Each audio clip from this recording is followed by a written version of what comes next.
Fox 56 News Chief Medical Contributor Dr. Ryan Stanton back in studio again. This time he's focusing on how as we age, we are all abnormally normal on imaging. Yeah, this is absolutely, and two of us here are not like the other with regard to where we are in our life stages. You know, us, the imaging studies and our dizzy bat races are similar. We're not going to do them well. No. This is something you get to look forward to, Krista. It's the fact that we all, as we age, become abnormally normal. Okay. So let's chat about it. Think about it. This is coming towards you. A new study is highlighting something many physicians have long suspected. As we age, abnormal findings on medical imaging may actually just be completely normal. Researchers examined imaging in adults over age 40 found that nearly everyone showed some degree of degenerative changes. In fact, one study reported that up to 99% of people over age 40 had abnormal findings on shoulder imaging, including tendon wear, partial tears, or arthritis, even when they had no pain or functional problems associated. Similar trends are seen in the spine. MRI studies of the neck and lower back routinely show disc bulges, degeneration, and arthritic changes in the majority of adults by midlife. Yet many of these individuals are entirely symptom-free.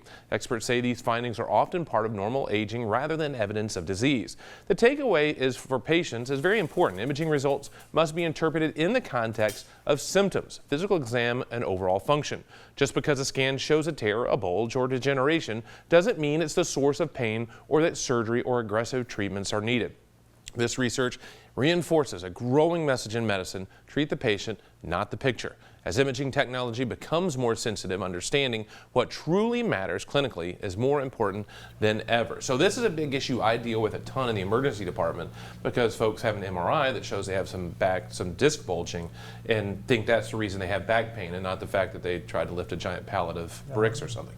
But it doesn't necessarily correlate. So causation, correlation is still that very important thing to understand the symptoms and what's really important, and thus how to address it.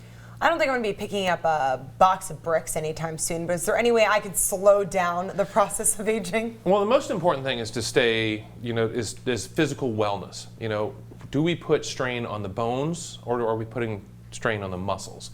We want to make sure that we have the physical fitness, those core muscles, that we can actually then take the weight and strain off of the joints themselves. So that's why it's important not just to jump into the gym and get all lunk alarm and try to lift heavy weights. It's about the overall wellness and fitness of the people involved. And for you and I, it's just understanding we've got a little wear and tear. What about bone density pills? Is there anything like pills you can take to help with any of this? So a combination of prevention, but talking about some of the bone density, especially in females postmenopausal, the idea is making sure that you get those screening, the bone density scans, to see if any interventions are necessary, hormone replacement therapies, but also, again, most important is staying active, staying out there. It doesn't necessarily mean a marathon or an ultramarathon. It has to do with just being physically active so that your body knows that it has to stay as healthy as possible to try to slow down some of those signs of aging. But again, it's better than the alternative. So, for us, it's a little bit, stretch out, get some exercise, take care of yourself. But sometimes abnormal is normal. All right, Doc, thanks so much. We'll be right back.